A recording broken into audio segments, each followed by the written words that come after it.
Now for the news on the recent Imperial military action in Insomnia. We bring you the latest reports from the Crown City.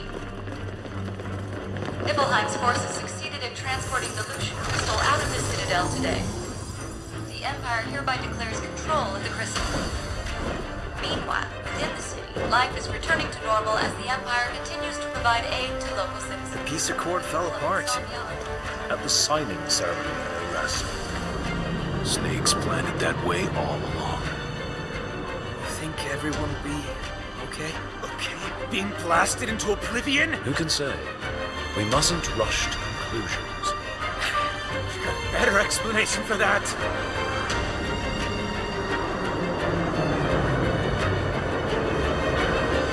So we stay on the road?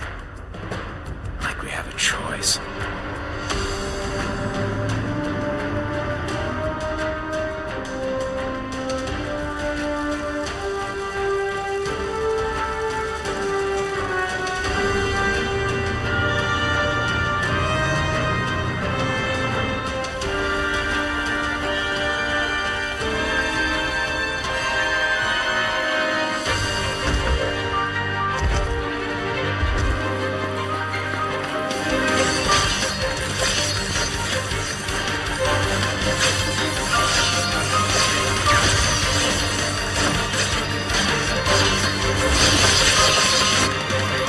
My name's Sim, head mechanic.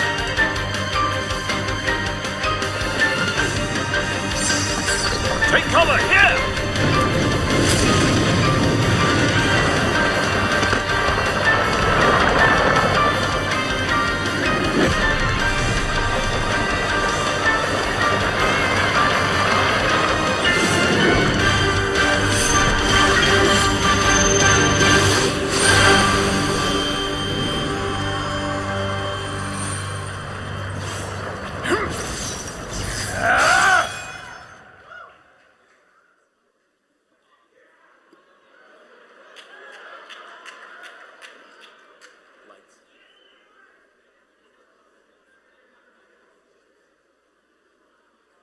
Hey everybody, is everybody ready for the Final Fantasy 15 panel? Well then, let's welcome the lead game designers of Final Fantasy 15, Haz and Sun, who are here from Tokyo.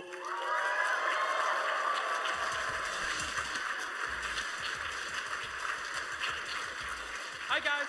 Hello everyone. Yeah. Woo! Woo! It's great to be in Boston today. I came here like 20 years ago, and it was really memorable. I just love the culture, the mix of cultures of academic and, town and all that. And the seafood, yeah. Oh yeah, and the seafood, of course. Okay. So welcome to Behind the Game Designs of Final Fantasy 15, PAX East Panel, everyone. And a shout out to all of you who's watching from Square Enix Presents and Twitch. Where's the camera? Yeah, there. Okay, so before we get into the juicy bits of Final Fantasy 15, I would like to introduce you to this remarkable man, whose name I still can't pronounce until today. Yep, it's yeah. It's Prasad Vityagan, yes, for your information. Okay, and sorry. I know it sounds confusing because, there's 2 times Prasad there, but if you find a name with 2 words repetitively, it's my name. Yep. However, my friend, they'll call me Sun, so please feel free to call me Sun. Right. So please help me welcome his first stage debut as lead game designer, Sun. Thank you very much. All right. So he's the lead game designer for the buddy team. Maybe you want to explain what the buddy team does? Yep, my team is a buddy team, and when we say buddy, we refers to the, friend AI character that will be with you during the journey. And me and my team are responsible for their existence in the game, not just how they battle, but how they walk, how they talk, all of their behavior. And one sad thing is that, most of the people take these AI character, their friend character for granted, because in most of the game, the friend character are just there for the sake of story, right? But in Final Fantasy 15, as we will tell you later, these characters plays a very significant role to the game. So we want to make a big revolution here of what frame AI characters can do to the game and can give to the experience of the game. So that's why me and my team work really hard. Well, my team consists of lots of engineers and artists, and I'm working really hard to, well, do these challenges and give you a brand new experience. Super poetic. No. Very good. It might be his stage debut as lead game designer, but he's very used to the stage when it comes to singing and music AI as well. You're a singer, songwriter, a cappella composer, too much, man. No, I've never been on a stage with these kind of, with lots of people before, so yeah. You can start singing now. No, I won't. I'm not going to sing today, I'm sorry. So disappointing. Yep. He was also the singer for Lightning Returns, right? In the Dead Dune section, am I right? Yeah, in Japanese version, so you cannot hear it, yeah. Yeah, it's weird to have a foreign person singing for the Japanese version of the game. Yeah, that's fantasy, What the heck does it mean? Okay, so enough about me, and let me introduce my friends here. He's also one of the remarkable guys I've ever known, and he's quite famous. Well, some of you guys might already know him because, he's everywhere in the internet. I don't think anyone knows me. Yeah. Okay, so let me introduce you. One, Hazme.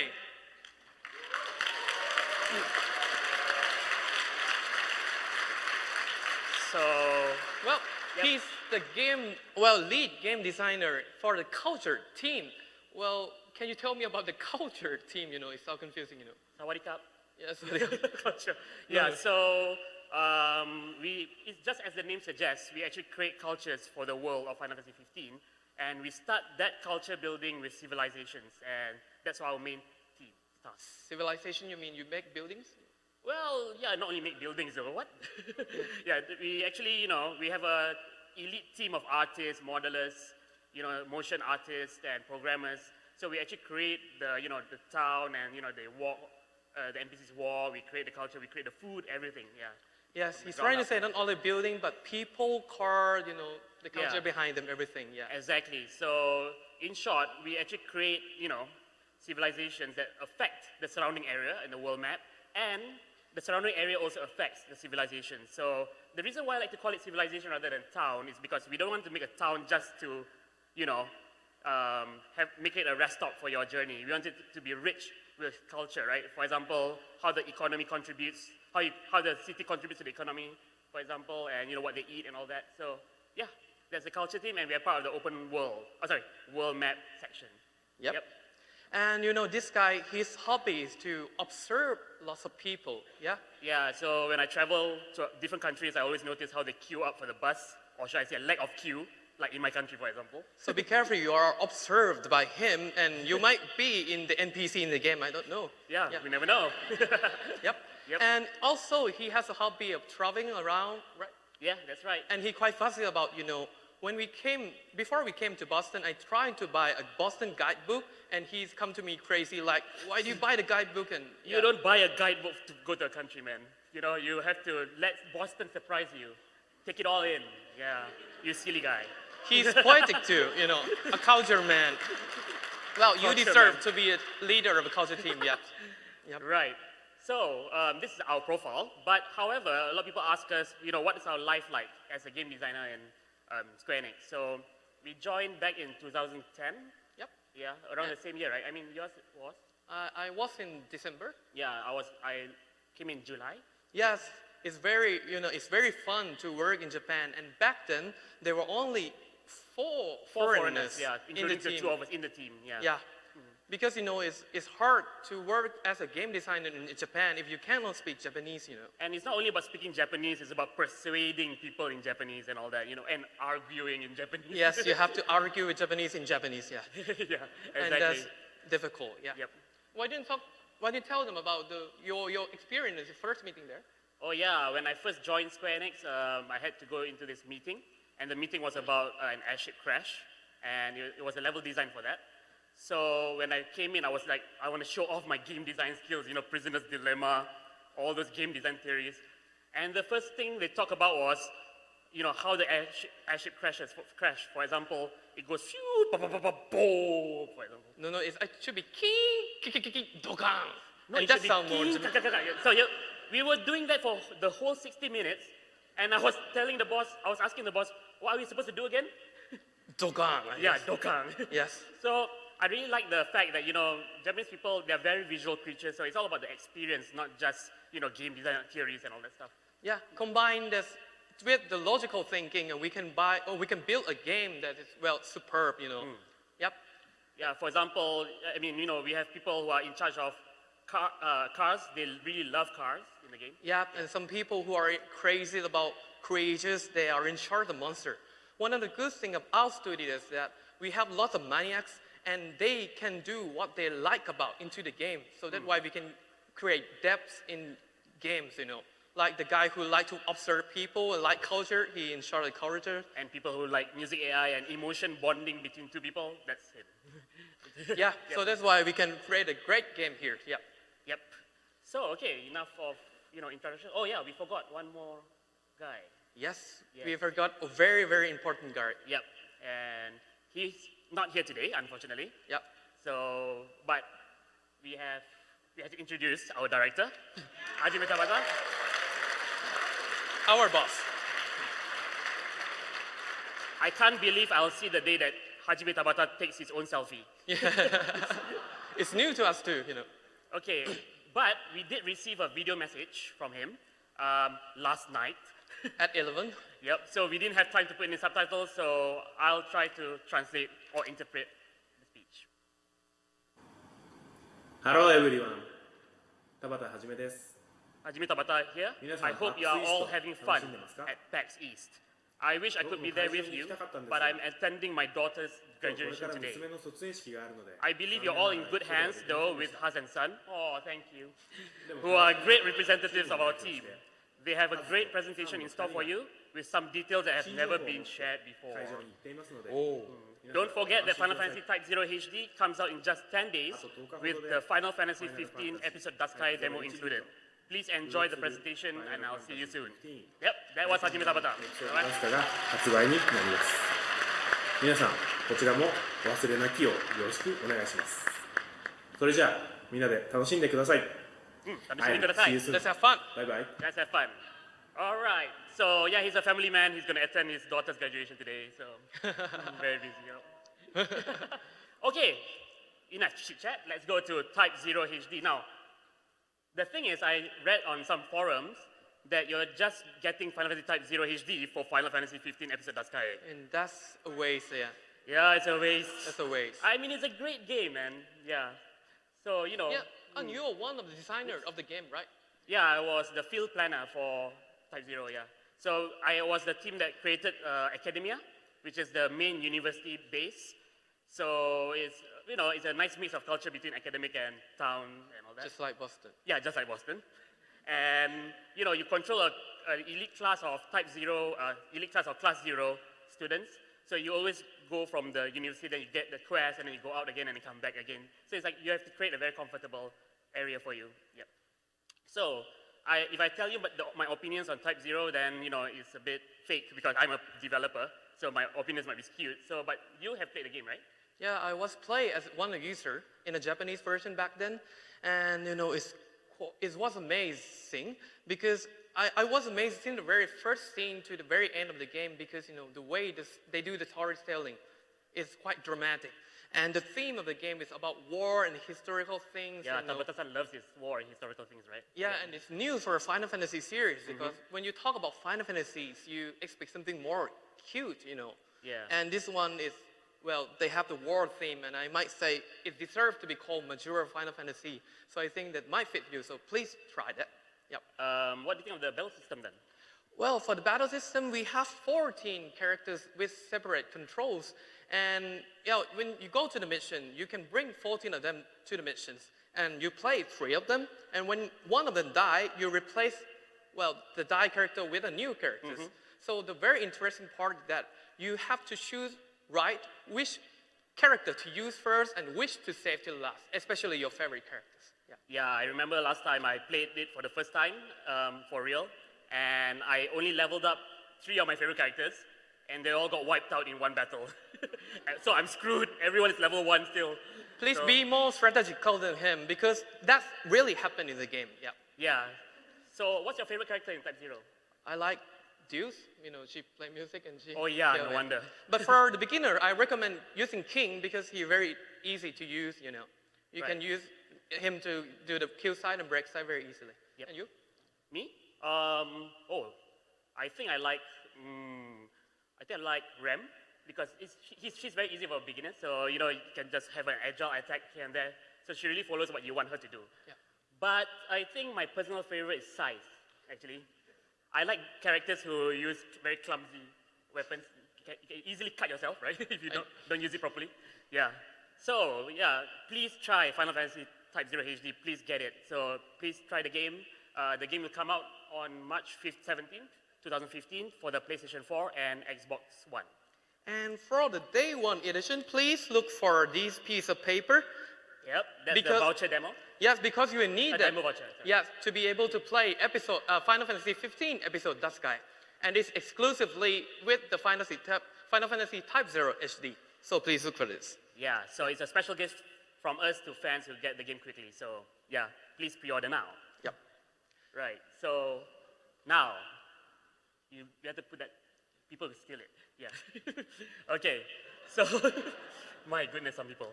So, what are we here for, everyone? Exactly, so let's go and talk about Final Fantasy 15. Now, in case you don't know what Final Fantasy 15 is, I can't hear you. So, let's talk about the overview of Final Fantasy 15 first.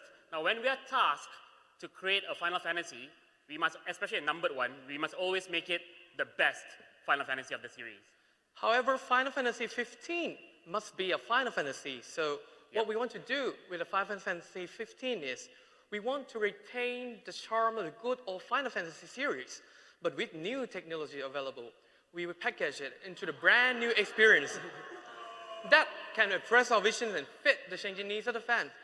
Yeah, by the way, these videos are exclusively for this event, and it's recorded in PS4 version. And you can see the cute. Yeah, that is Sun created the animation, by the way. Yeah. It's not a screenshot of the actual game, right? Yep. Just a disclaimer. Yep. Yep. So retaining the charm and packaging it into a new experience, that is what making best Final Fantasy is about. The question is, what is the charm of Final Fantasy? You can just look at the title to know what it is. It is fantasy, not final, right? So we have to create new worlds, create new experiences, immerse you in new stuff, a lot of stuff. So that's why we create fantasy. However, with advanced technology and the growing user needs, we have to make sure that the fantasy come with believability. One more charm of Final Fantasy series that, some of the people take for granted is the fact that in Final Fantasy series, you will never be alone. There's always a party of buddies with you. And, there are lots of games that the heroes travel alone in the world, but not in Final Fantasy series, and especially not in Final Fantasy 15, because your friends are always there with you. They follow you, not behind you, but they walk beside you. So that's very new for the game.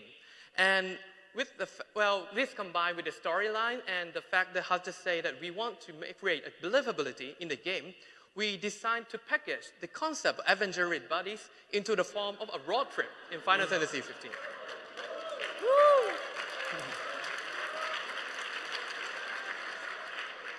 All right, so Final Fantasy 15 is a game of a road trip with your best buddies in a fantastical yet believable world. Yep, big words, big words. However, the reason why I repeated this sentence is because that we must make sure that all core design stem from this philosophy.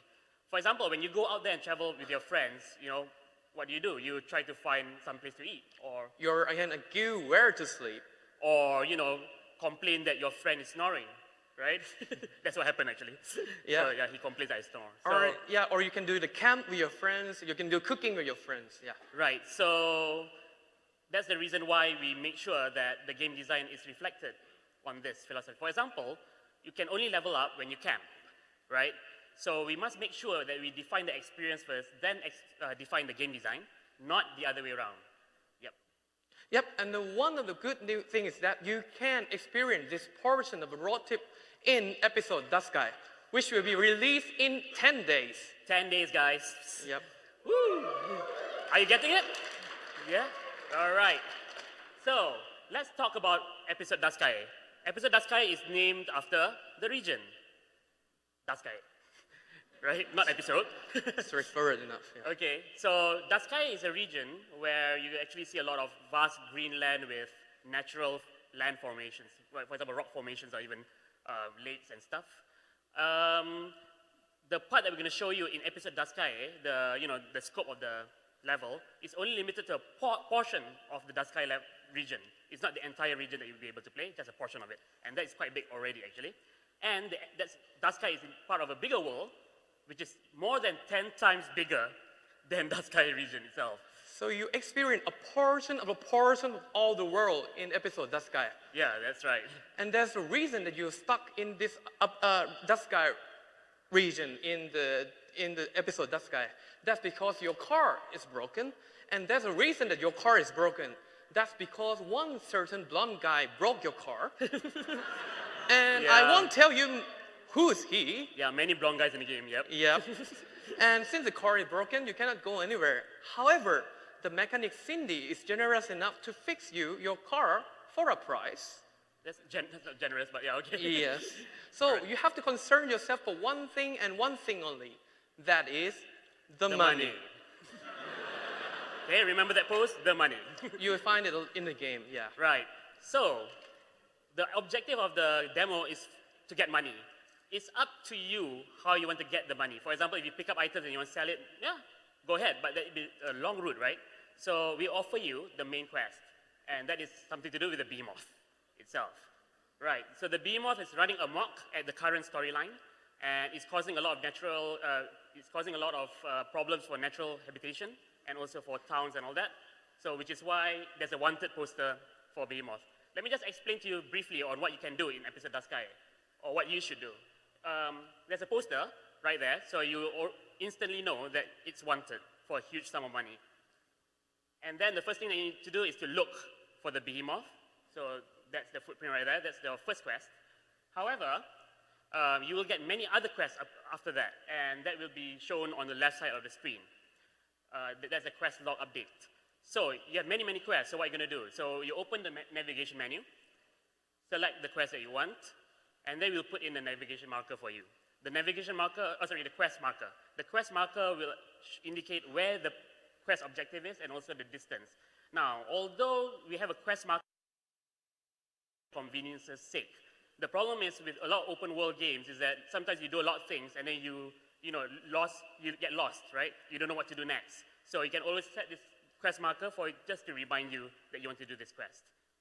Now, when it's nighttime, then there'll be many dangerous creatures about. So I'm sure you might have seen the Active Time Report before. Active Time Report is a web exclusive video, live video with Tabata-san. So you have to choose to camp in order to avoid night battles because they're very, very hard, very difficult. So you just go to a camp, go there, and Ignis will cook for you. And that particular dish will give you some buffs. And also you can level up, like I mentioned earlier. So do that properly, do that after you camp, then you can return to the rest point anytime that you want. So it will auto-save when you stay in when you camp. So let's say, for example, you're in a pinch, so you can just go to the navigation menu after you exit the battle and return to rest point at any time. And so that's it. Yeah, so just try to find the behemoth. If you do encounter it, good luck. Okay, guys, before that, we want to reveal the control scheme of the game. However, we have a special guest that will help you with the tutorial, with the battle tutorial inside the game too. Please welcome Master Gladio Bootcamp. All right. Okay, yeah, and he's also teach you in the game too, so let's see it.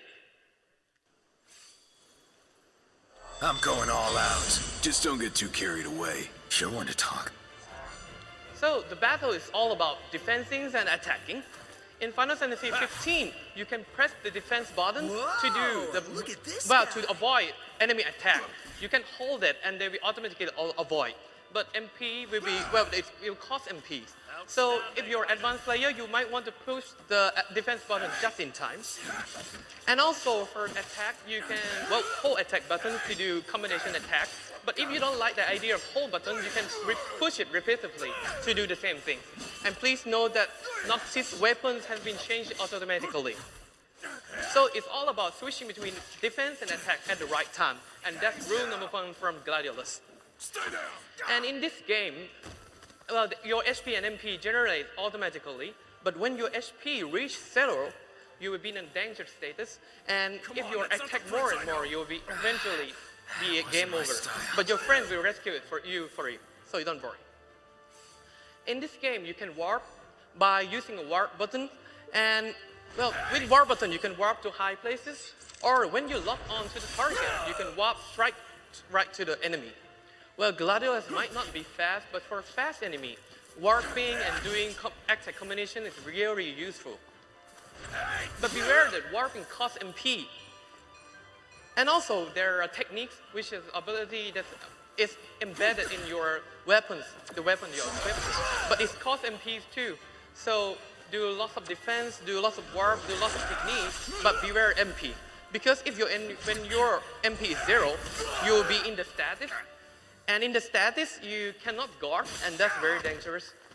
So, well, just wait, and it will recover automatically. But if you can't wait, just cover or go to the high place, and your recover will be very fast. Well, that's cheating. So, use technique, use warp, use defense, but trying to manage your MP wisely. That's rule number 2 from Gladiolus. And in this game, you can do the parry to enemy attack. To do that, well, some of the enemy attacks cannot be guarded, and there are Marco in with these attacks.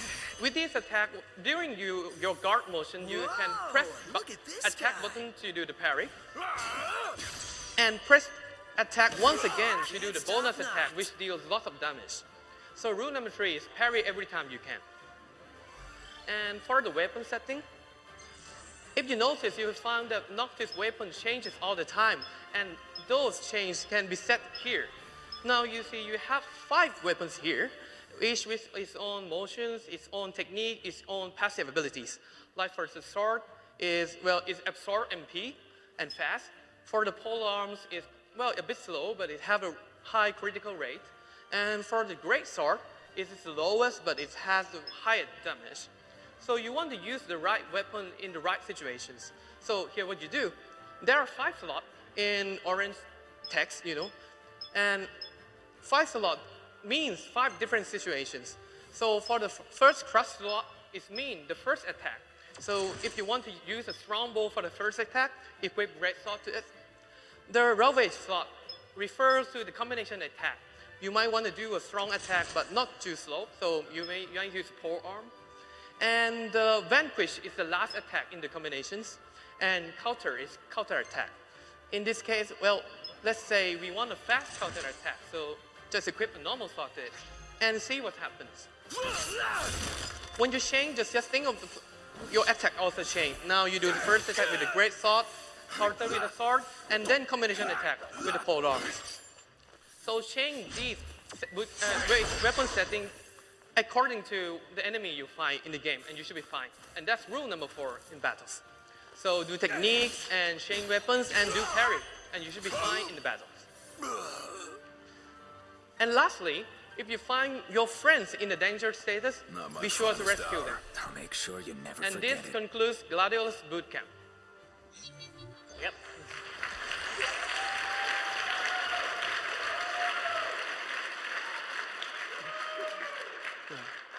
I like how we use this picture to show Gladius advice. So, Gladius advice, number 1, make sure you attack and defend at the right time.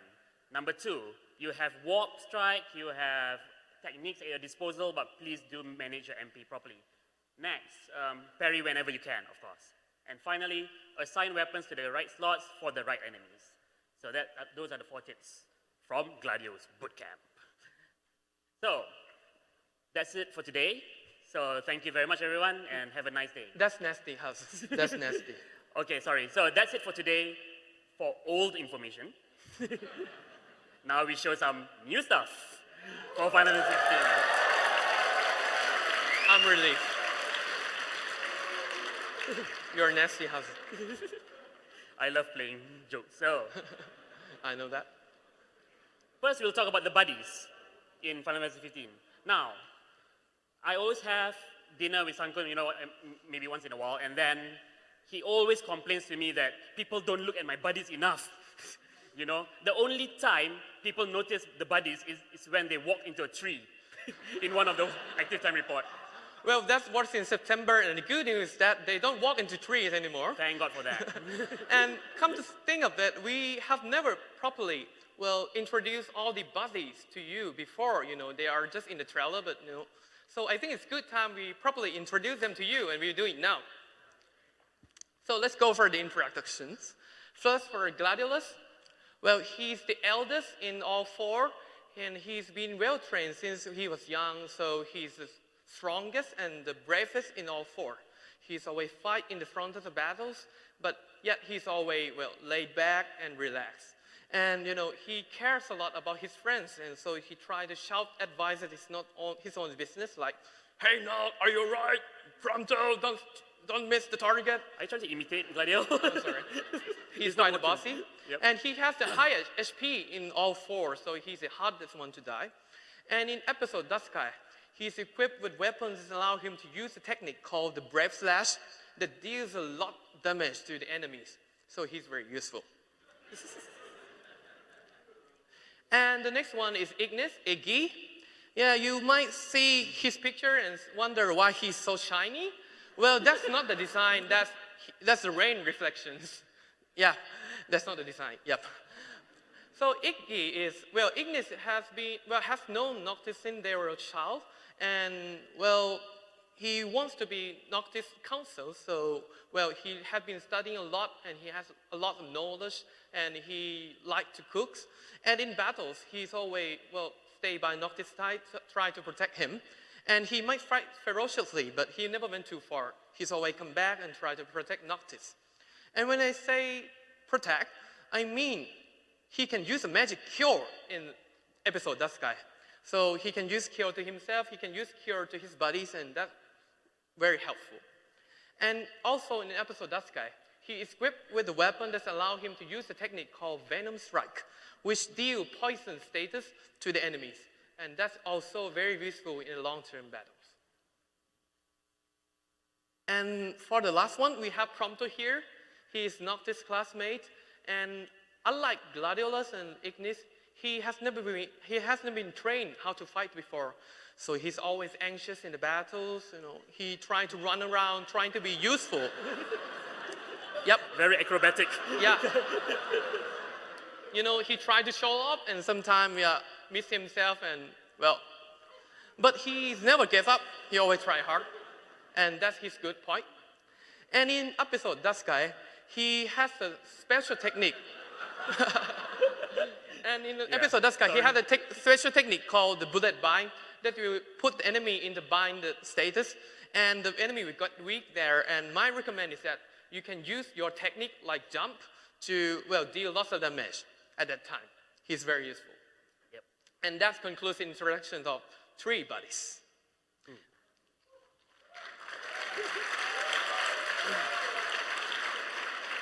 Well, Sohas, who's your favorite? Sorry? Who is your favorite? Favorite? Cindy? No, I mean the 3 guys. Oh, sorry. Okay, Prompto. I think because before I joined Square Enix, I always thought that Prompto is this, trope, joke character, comic relief that always tells jokes and misses and gets bullied at the end of the day. No, right? it's not. Yeah. Yeah, exactly. So I like the fact that, he tries his best to be useful in battle despite missing a lot of things like you did just now. Yeah, he's always smart, but inside he really tries so hard. And when we design character, we're trying to put depth into characters, not only for Prompto, but for Gladiolus and Ignis also. And you can explore their characteristic, not only in the cutscene, but throughout the gameplay. It's all there in the motions, all there in everything, everywhere in the game. So be sure to play it. Yep. And so we go a little bit more about design concept of the buddies. So what we want to do is that we want to present you the best road trip experience for you. So to do that, your buddies must be, well, your friend, right?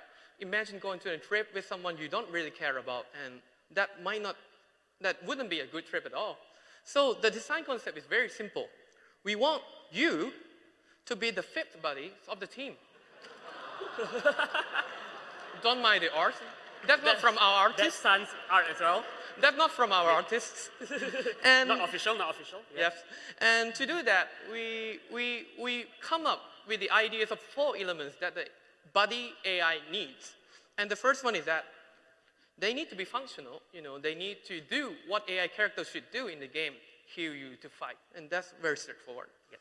The second one is that they need to be believable, because robots and tools are useful, but you don't feel they're your friend, right? So we don't want them to happen with our buddies. So we need for you to believe that they are actually alive and they exist in the game. And to do this require lots of AI technologies and stuff. So we have our conscious system, subconscious system, we have the friend link system. Many systems. Yeah, many things, and I can explain it to you all in an hour. So we won't do it today, but well, we really try hard to make them believable. Yep. And the third one is that we want them to be comfortable, and this concept is quite new. It's our signature concept design for the buddies, because we want you to be relaxed when with them, feel fun when we're with them, unsure and safe without them. And well, to do that, they should not ignore you, but however, if they look to you all the time, it will be too stressful. So we have balance a lot between, individuals and group, the balance of distance. And well, we do quite well in the game, so be sure to say it in the game. And the last one is that we want them to be emotional. We want you to feel something for that in the game. Yeah, and that's the 4 design principles we have for the buddies. And the buddies, they have lots of function in the game. And let me introduce one of them that is implemented in episode Duscae. And that's what I personally call the buddy's request, which is actually the, buddy navigation system. So we have the idea when we were actually on a road trip with a teammate. Yep, I remember that. Yeah. Yeah, because we really want to know what road trip is actually all about. So we go with the teammates in the companies, and we are driving car, and then, while we're driving, someone always say something like, I want to go to the bathroom. Yeah, or can I stop and buy something? Or are we there yet? Yeah. And I want to take picture, can we stop? And something like that. So our goal for the trip changes all the time. And that's happened when you're on a road trip, especially with guys, And that's great because you never have the same trip again with other members. And I think that's road trip is all about. So we put the concept into the game. And what we get is that when you on your adventure and you might not notice something, if the friend noticed that, they would just, hey, no, why don't you check this out? And they just run to that and try to guide you to the places. See how he waves? Cute, though? Yeah. Cute? Yeah. Okay. And yep, and this is what we call the buddy request because, it's a quest, but it still is a request. Yeah, he loves his puns. Yeah. And this sometimes is served as a hint to clear the quest. And sometimes it's served as the start of a new quest. You will never know what will happen.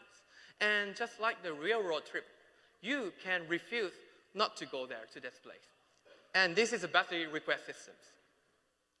Yep, so that's all about what the buddies we can see today. We will show you today. Yeah, when you grab that controller and play episode Duscae in the midst of, all the battles and all that, please do notice the buddies because I did do a lot of debug testing, play testing, and every time I see something new in the game.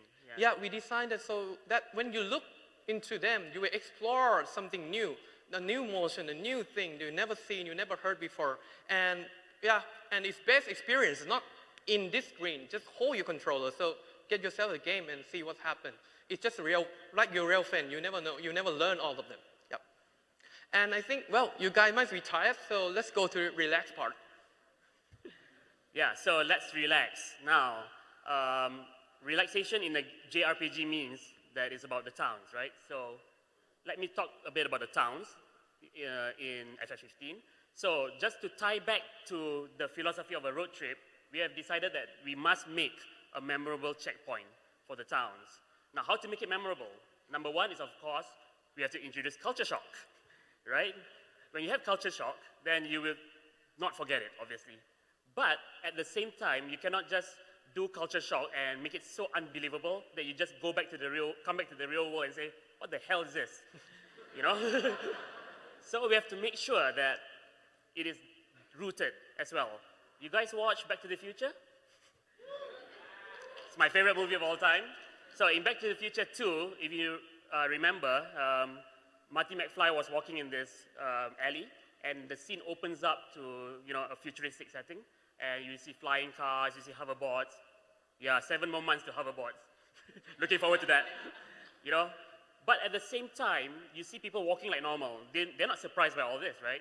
And that is the balance between having a culture shock and rooted culture in the game. So yeah, we always refer to Back to the Future. I think they're confused because there are no town in episode Duscae, right?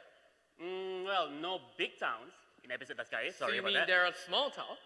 Well, yeah, we call them outposts, right? So the reason why there are no big towns in episode Duscae is because we wouldn't want to purposely put a big town in episode Duscae just for the sake of the demo, right? So it's actually outside of the region, but you will find other big towns elsewhere, right?